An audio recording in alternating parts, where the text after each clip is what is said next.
Welcome everyone. তোমাদের সকলকে current affairs expert YouTube চ্যানেলে স্বাগত। আমি সন্দীপন স্যার। আজকে আমরা নতুন একটা ক্লাস চালু করব বা শুরু করব।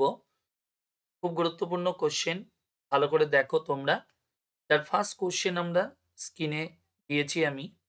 এই কোশ্চেনটা দিয়েছে, the Tamil writer who has been conferred the Saraswati Samman 2022 by K Birla foundation for her book Suryavamsham. অর্থাৎ এই যে কে বিড়লা ফাউন্ডেশন এর একটা অর্গানাইজেশন, কে বিড়লা এরা একটা অর্গানাইজেশন। মনে রাখবে, এই কে বিড়লা ফাউন্ডেশন আমাদের প্রত্যেক বছর তিনটে পুরস্কার প্রদান করে থাকে এবং এই পুরস্কারগুলো আমাদের লিটারেচার ফেস্টিভ্যাল হিসাবে এগুলোকে আমরা বলি। যেমন সরস্বতী সম্মান, যেমন ব্যাস সম্মান, আরেকটা হলো বিহারী পুরস্কার। ওকে, এই তিনটে পুরস্কার এরা প্রদান করে, যার মধ্যে আমাদের এই দুটো খুব গুরুত্বপূর্ণ, পরীক্ষায় দেয়। এবং মনে রাখবে, এই তিনটে পুরস্কারই কবে চালু হয়েছে? 1991 সালে, এবং তিনটেই লিটারেচারের জন্য দেয়া হয়। মনে রাখবে, সরস্বতী সম্মান কতগুলো ভাষার উপর দেয়া হয়? 22খানা, অর্থাৎ সংবিধানে যে 22টা ভাষা রয়েছে সেই 22টি ভাষাতে দেয়া হয়। আর শুধুমাত্র ব্যাস সম্মান, যেটা আমাদের হিন্দি সাহিত্যের জন্য প্রদান করা হয়। ঠিক আছে? তো এই সরস্বতী সম্মান 2022 সালে যেটা কাকে দেওয়া হয়েছে, এবং মনে রাখবে এই সরস্বতী সম্মানের প্রাইজ মানি হলো 15 লাখ টাকা। তো সেটাই আমাদের কে পেয়েছে যদি বলা হয়, তাহলে মনে রাখবে প্রথমত কোন বইটার জন্য আমরা বললাম, বইটার নাম হলো সূর্যা বংশম। তো এটাই কে পেয়েছে, নামটা মনে রাখবে, শিবা শঙ্করী, একজন তামিল একজন লেখিকা, যাকেই তোমার এই পুরস্কারটা দেওয়া হয়েছে। আরেকটা জিনিস মনে রাখবে, এই 2022 সালে আমাদের যদি কোশ্চেন করে এই ব্যাস সম্মান, যেটা আমাদের হিন্দি সাহিত্যের জন্য দেওয়া হয়, তো এই ব্যাস সম্মান কে পেয়েছে তার নামটাও মনে রাখবে। কি নাম? জ্ঞান চতুর্বেদী। এবং ইনি কোন বইটার জন্য যদি বলি এই পুরস্কারটা পেয়েছেন, বইটার নাম মনে রাখবে, পাগলখানা। এই বইটার জন্য তাকে এই পুরস্কারটা প্রদান করা হয়েছে। আর বিহারী পুরস্কার যদি কাকে বলা হয়, দেয়া হয়েছে, মনে রাখবে, মাধব হারদা, যাকে তোমার এই পুরস্কারটা দেয়া হয়েছে 2022 সালের জন্য। পরের কোশ্চেনটা কি বলেছে? The former chief election commissioner of India and Minister of Youth Affairs and Sports, who passed away on 15 October 2023, যেদিন তিনি মারা যান। তাহলে প্রথমত ইনি হলেন ভারতের মুখ্য নির্বাচন কমিশনার হিসেবে দায়িত্ব পালন করেছেন। সঙ্গে তিনি আরেকটা কি গুরুত্বপূর্ণ দায়িত্ব পালন করেছেন? আমাদের দেশের youth affairs and sports minister হিসাবেও দায়িত্ব পালন করেছে। তাহলে এনার নাম কি? মনে রাখবে, মনোহর সিং গিল। কি নাম বললাম? মনোহর সিং গিল, বা যাকে আমরা শর্ট ফর্মে ইউজ করি, বা যেটা শর্ট ফর্মেই ম্যাক্সিমাম মানুষ ওনাকে চেনে, এম.এস. গিল নামে। তাহলে এই এম.এস. গিল, মনে রাখবে, পাঞ্জাবের লোক ছিল এবং তিনি রাজ্যসভায় পাঞ্জাব থেকে দীর্ঘদিন রাজ্যসভার এমপি পদেও দায়িত্ব পালন করেছে। এবং মনে রাখবে, রাজ্যসভার এমপি হিসাবে তিনি কতদিন ছিল? 2004 সাল থেকে 2016 সাল পর্যন্ত তিনি রাজ্যসভার এমপি হিসাবে দায়িত্বে ছিলেন, 4 থেকে 16। এবং আমাদের দেশের ক্রীড়ামন্ত্রী হিসাবে তিনি 2008 থেকে 11 সাল পর্যন্ত দেশের ক্রীড়ামন্ত্রী হিসাবেও দায়িত্ব পালন করেছেন। এবং ইনি একজন ভারতের প্রাক্তন আইএস অফিসার। ওকে, তো রিসেন্টলি এই ভদ্রলোকই মারা গেলেন। এটা কত তারিখে? 15ই অক্টোবর। তাহলে উত্তরটা কি হবে?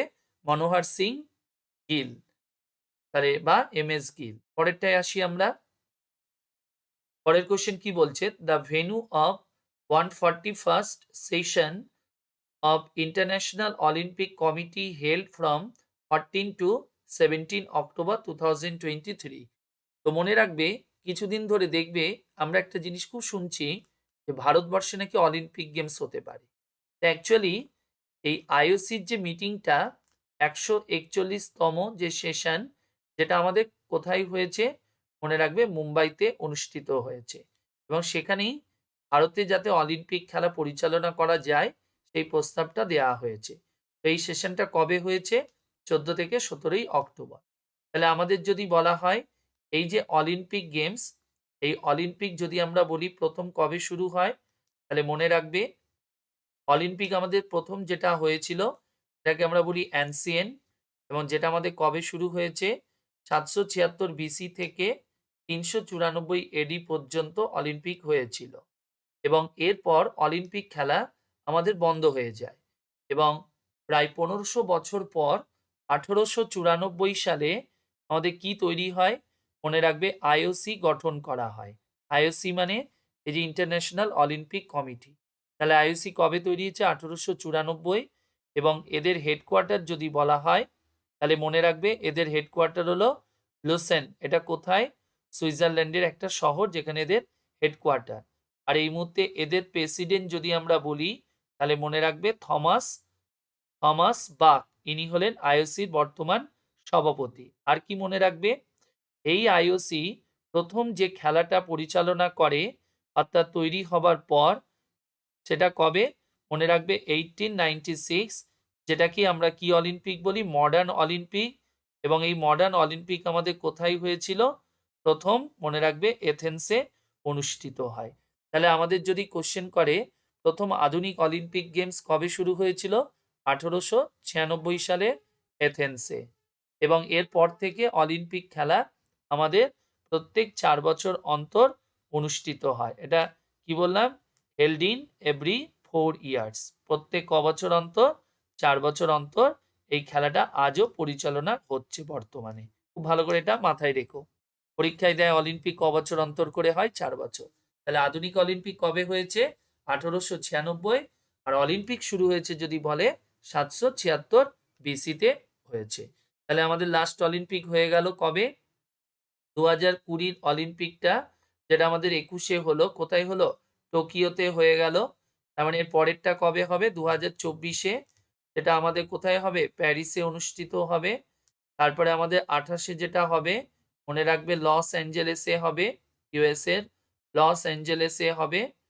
তারপরে নেক্সট 32-এরটা যেটা হবে কোথায় হবে? অস্ট্রেলিয়ার ব্রিসবেনে এটা অনুষ্ঠিত হবে। এটা আমাদের কোন অলিম্পিক বললাম? মনে রাখবে সামার অলিম্পিক গেমস আগামী দিনে কোথায় কোথায় হবে। আর আমাদের লাস্ট যেটা 2022-এ উইন্টার অলিম্পিক গেমস হয়ে গেল, এটা কোথায় হয়ে গেল? বেজিং। আর নেক্সট যেটা হবে মনে রাখবে 2026 সালে, এটা ইতালির দুটো শহরে হবে, একটা মিলান আর একটা কর্টিনা। ঠিক আছে, এবার চলে আসি পরের কোশ্চেনে। বলছে the state which has designated the Gangetic dolphin as the state aquatic animal. অর্থাৎ ভারতবর্ষের কোন রাজ্য যারা কিনা গঙ্গার ডলফিনকে স্টেট অ্যাকোয়াটিক অ্যানিমাল হিসাবে ঘোষণা করেছে? কাকে? গঙ্গার ডলফিন। ভারতের অনেক রাজ্যেই রয়েছে তোমার এই গঙ্গার ডলফিনকে স্টেট অ্যাকোয়াটিক অ্যানিমাল বলা হয়ে থাকে। বাট এটা কোশ্চেনটা জানতে চেয়েছে রিসেন্ট কারা ঘোষণা করেছে। তাহলে মনে রাখবে উত্তরপ্রদেশ ইউপি গভর্নমেন্ট, যারাই তোমার এইটা রিসেন্টলি চালু ঘোষণা করেছে। কি ঘোষণা করেছে? যে গঙ্গার ডলফিনকে তারা তাদের রাজ্যে স্টেট অ্যাকোয়াটিক অ্যানিমাল হিসাবে ঘোষণা করেছে। খুব ভালো করে এটা মাথায় রেখো। ঠিক আছে, এবার আসি আমরা পরেরটায়। পরেরটা আমাদের কি বলেছে? The operation launch by India to evacuate Indians from Israel due to the situation arising after the attack by Hamas is name. প্রথমত দেখো, এই যে হামাস, পরীক্ষা আমাদের কোশ্চেন এসেছে, বহু পরীক্ষার কোশ্চেন, যে হামাস কোথাকার একটা জঙ্গি সংগঠন। তাহলে মনে রাখবে হামাস হলো প্যালেস্টাইনের একটি জঙ্গি সংগঠন। আমাদের পরীক্ষায় কোশ্চেন দেয়। তাহলে এই হামাস কোথাকার? তাহলে মনে রাখবে হামাসটা হলো প্যালেস্টাইনের একটি জঙ্গি সংগঠন। এবং আরেকটা কোশ্চেন দেয় হিজবুল্লাহ। খুব ভালো করে মাথায় রাখবে হিজবুল্লাহ। এই হিজবুল্লাহ কোথাকার? তাহলে মনে রাখবে লেবাননের এর একটা জঙ্গি সংগঠন। কোনটা? একটা হিজবুল্লাহ বললাম, আর একটা হামাস। এখান থেকে দুটো কোশ্চেন আমাদের হতে পারে পরীক্ষায়। এবার আমরা চলে আসি আমাদের কোশ্চেনে। আমাদের কোশ্চেনটা বলছে, অর্থাৎ এই যে হামাস তোমার এই যে ইসরায়েলের উপর আক্রমণ করে, তো সেই সময় যে সমস্ত ভারতীয়রা ইসরায়েলে আটকা পড়েছিল তাদেরকে উদ্ধার কার্যের জন্য ভারত সরকার একটি অপারেশন চালিয়েছিল। তো সেই অপারেশনটার কি নাম দেওয়া হয়েছিল? তাহলে আগে আমি সেই অপারেশনটার নামটা বলি, তারপর আমি বাদবাকিগুলো একটু আলোচনা করব। তো প্রথমত এই অপারেশনটার নামটা কি ছিল? মনে রাখবে অপারেশন অজয়। এই অপারেশন অজয়ের মাধ্যমে আমাদের কি করা হয়েছে? ভারতীয়দেরকে উদ্ধার করে আনা হয়েছে। এছাড়াও রিসেন্টলি আমাদের বেশ কিছু অপারেশন হয়েছে, যেমন অপারেশন একটা হলো কাবেরী। ঠিক আছে, কাবেরীটা কি? মনে রাখবে রেস্কিউ অপারেশন ফ্রম সুদান, অর্থাৎ সুদান থেকে, সুদানের যে গৃহযুদ্ধ সেখান থেকে ভারতীয়দের উদ্ধার কার্যের জন্য এই অপারেশনটা হয়েছে। নেক্সট হলো আমাদের অপারেশন দোস্ত। এটা কিসের জন্য হয়েছে? ভালো করে মাথায় রাখবে। এটা হলো তুর্কিতে বা টার্কিতে যে ভূমিকম্প হয়েছিল, সেই ভূমিকম্পে ভারতীয় সেনাবাহিনী অর্থাৎ এনডিআরএফ ব্যাটালিয়ান, তারপরে বায়ুসেনা, ইন্ডিয়ান আর্মি তোমার উদ্ধার কার্যের জন্য যে অপারেশনটা চালিয়েছিল তারই নাম ছিল অপারেশন দোস্ত। তাহলে এই অপারেশন দোস্ত আমাদের কোথায় হয়েছে? তাহলে মনে রাখবে টার্কি আর্থকুয়েকে এটা পাঠানো হয়েছিল। আর কি? অপারেশন গঙ্গা। খুব ভালো করে এটা মাথায় রেখো। অপারেশন গঙ্গা হলো ইউক্রেন এবং রাশিয়ার যে যুদ্ধ, সেই রাশিয়া ইউক্রেনের সময় যে যুদ্ধ হয়েছিল, তো সেই সময় ইউক্রেনে যে সমস্ত ভারতীয়রা আটকা পড়েছিল তাদেরকে উদ্ধার কার্য করে নিয়ে আসবার জন্য এই অপারেশনটা হয়েছিল। তাহলে এটা কোথাকার? মনে রাখবে ইউক্রেন থেকে, অর্থাৎ রেস্কিউ অপারেশন। এছাড়াও মনে রাখবে আর কি আছে? অপারেশন দেবী শক্তি। এটা কোথাকার? এটা বেশ কয়েক বছর আগে, অর্থাৎ 2021 সাল নাগাদ, অর্থাৎ আফগানিস্তান থেকে যখন তালিবানিরা আফগানিস্তানকে পুনরায় আবার দখল করলো, সেই সময় ভারতীয়দেরকে উদ্ধার কার্য করবার জন্য, শুধু ভারতীয় নয় অন্য দেশের নাগরিকদেরকেও উদ্ধার কার্যের জন্য একটা অপারেশন চালিয়েছিল। তার নামই হলো, অপারেশনটার নাম হলো অপারেশন দেবী শক্তি। আরেকটা মনে রাখবে অপারেশন করুণা। এটা খুব ইম্পর্টেন্ট। অপারেশন করুণা হলো তোমার কিছুদিন আগে মায়ানমারে একটি ঝড়ে প্রচুর ক্ষতি হয়। ঠিক আছে, কি নাম বললাম? মায়ানমারে যে ঝড়টা হয়েছিল, যে ঝড়টার নাম ছিল মোকা, এই ঝড়ে মায়ানমারে প্রচুর ক্ষয় হয়। তো সেখানে ভারতীয় সেনাবাহিনীদেরকে পাঠানো হয়েছিল, অর্থাৎ রেস্কিউ করবার জন্য পাঠানো হয়েছিল। তো তার জন্য যে অপারেশনটা হয়েছিল তারই নাম হলো করুণা। তাহলে করুণাটা কোথায় হয়েছিল? মনে রাখবে মায়ানমারে এটা হয়েছিল। ঠিক আছে, তার মানে দেবী শক্তিটা হলো 2021, আর তোমার গঙ্গা হয়েছিল 2022, আর দোস্ত, কাবেরী, তারপরে তোমার অজয়, তারপরে করুণা, এগুলো সবই আমাদের 2023-এ হয়েছিল। খুব ভালো করে এটা মাথায় রেখো। পরের কোশ্চেন কি বলেছে? The Kenyan athlete who has established a new world record in running the marathon by finishing the Chicago Marathon in 2 hours and 35 seconds. অর্থাৎ যে রেকর্ডটা উনি 2 ঘন্টা 35 সেকেন্ডে করেছে। প্রথমত ম্যারাথনের যে ডিস্টেন্স, আমরা যদি বলি এর দূরত্ব কতটা, তাহলে মনে রাখবে এটার একটা দূরত্ব হলো কত? আমরা বলি 42 কিলোমিটার, অ্যাপ্রক্স 42 কিলোমিটার, অথবা আমরা আরেকটা হিসাবে বলি 26 মাইল। মনে রাখবে 385 ইয়ার্ডস, 385 ইয়ার্ডস। ওকে, এটা হলো কোথায়? এই ম্যারাথনের যে ডিস্টেন্সটা। তো সেই রেকর্ডটাই রিসেন্টলি কেনিয়ার একজন খেলোয়াড় রেকর্ডটা ব্রেক করেছে। তার নামটা কি? প্রথমত নামটা মনে রাখবে কেলভিন কিপটাম। কেলভিন কিপটাম, যিনি তোমার এই নতুন রেকর্ডটা তৈরি করেছে। কত সময়ে? 2 ঘন্টা 35 সেকেন্ডে এই নতুন রেকর্ডটা করেছেন। ঠিক আছে, তো এই হলো আজকে আমাদের ক্লাস। আশা করি তোমরা বুঝতে পেরেছো। যদি তোমাদের ভালো লাগে আমার ক্লাস, তাহলে অবশ্যই চ্যানেলটিকে সাবস্ক্রাইব করবে, শেয়ার করবে, লাইক, কমেন্ট।